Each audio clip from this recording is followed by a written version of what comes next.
Pastor Brett with today's daily Bible reading. We have a very short passage today, but profoundly powerful. And I want it to sit with us a little bit differently.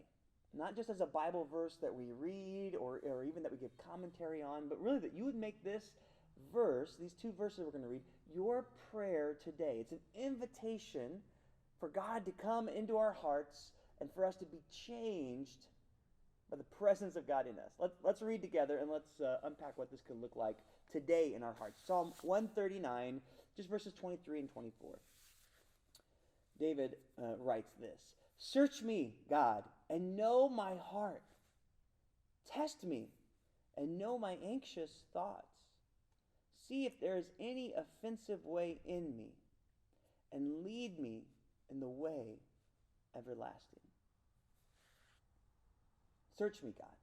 Know my thoughts. Know my anxiety. This is an invitation to God to come into our hearts, and not just to come into our hearts, but to know our deepest thoughts, to know our deepest fears, to know those areas of our life and of our heart that maybe we don't share with anybody else, that maybe we're embarrassed by, they make us nervous,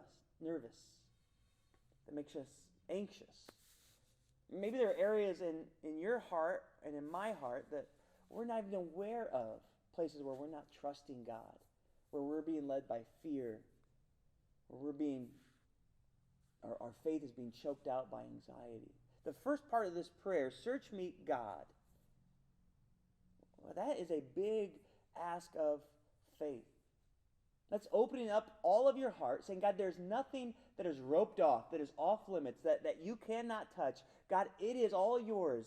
That is a big ask of faith. Search me, O God. Know my heart. Test me. And know my anxious thoughts.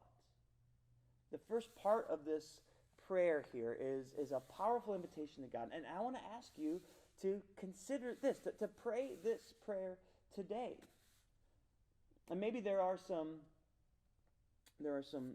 defense mechanisms that come up in your mind or in your heart, and you think, well, I'm not sure if I'm ready for God to come into my heart in that way. I'm not sure if I'm ready to have God search me or test me. There are maybe some anxious thoughts that I prefer to keep to myself. Maybe there's some places where I know I'm not trusting God, and I'm nervous to invite Him into those parts of my heart.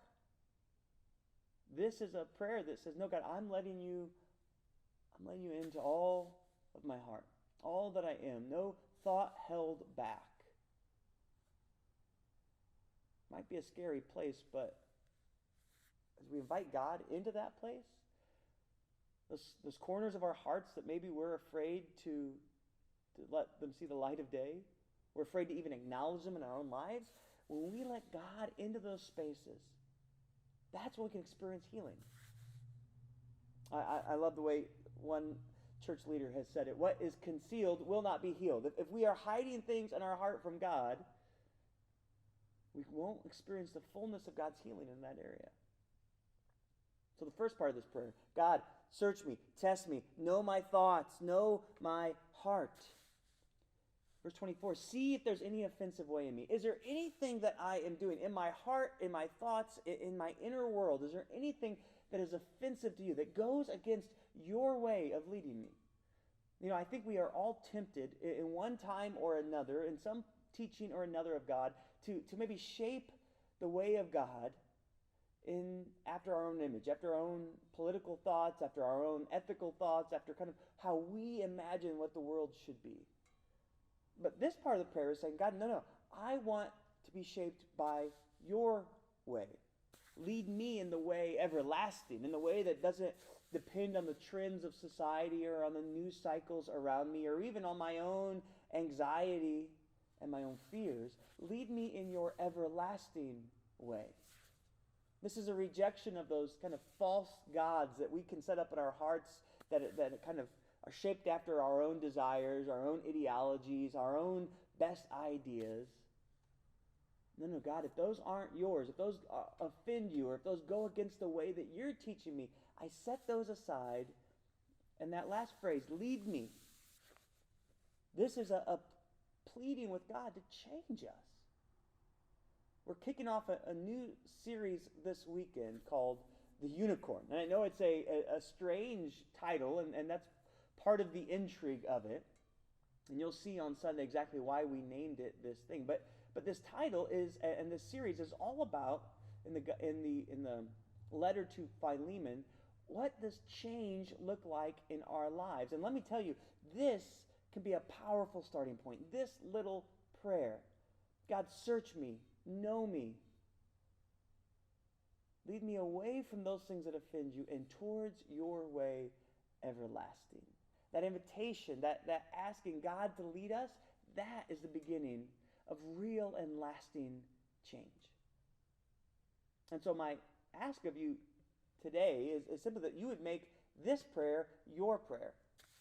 Maybe there's just a handful of times, 3, 4, 5 times throughout your day that you think about how you can pause, open up the scripture if you need to, and simply pray this prayer. Ask God, invite him into your heart. Invite him into those corners that maybe you don't often share, or you maybe are even a little anxious about or nervous about.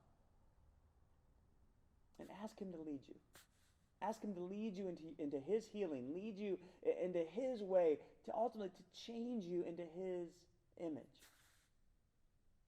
You can even do this as a simple prayer where we, in verse 23, say, search me, God, know my heart, test my anxious thoughts. Invite God in. And in verse 24, see if there's an offensive way in me, lead me to your way everlasting. An invitation for God to come into our lives, and then the second part, an invitation for God to change us. An invitation for God into our lives, into our heart, and an invitation for God to change us. Even if you don't remember the exact words of this verse, if you can remember those two ideas, God, come into my heart. I open it all up to you.